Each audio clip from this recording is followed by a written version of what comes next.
Leaders of West African countries are expected to meet on Thursday in ابوجا, the capital of Nigeria, to discuss how to respond to a military coup in Niger, after their deadline to reinstate the ousted president or face a possible military intervention was defied by Niger's junta.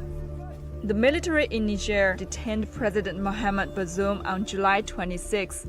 Later, they established a governing body named the National Council for the Safeguard of the Homeland.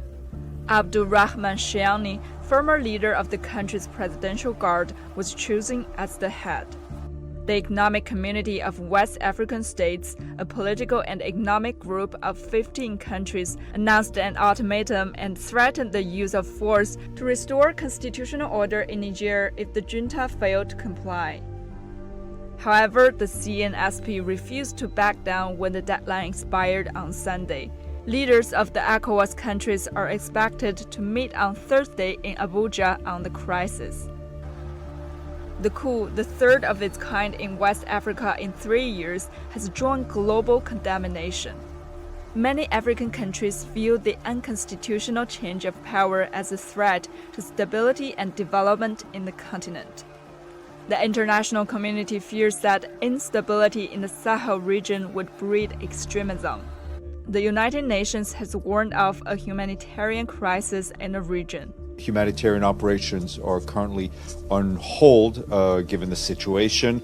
As you know, Niger is also already facing a complex humanitarian situation. Violence by armed groups, both in the country and its neighbors, has increased our concerns over civilian protection and has also aggravated food insecurity.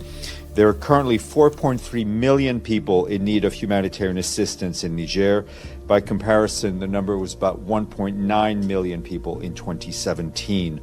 This is going to affect West African economic integration. Why? Because you are seeing the military gradually taking over power from the civilian government. And we are going to be divided. And when we get divided, we're going to be more balkanized and more polarized, continentally controlled by the so-called powers.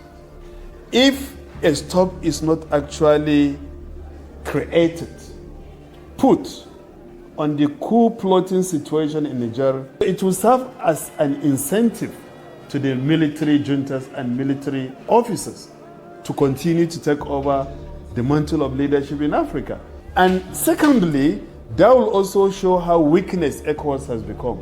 So the only way and manner we can actually deal with regional conflict and insecurity is through a concerted effort.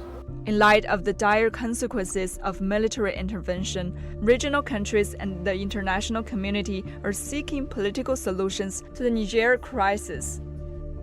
The UN Security Council and the African Union Peace and Security Council have condemned the military coup, calling for the immediate and unconditional release of the president, and continued efforts to restore order in Niger at an early date. Je souhaite m'adresser directement à ceux qui le retiennent.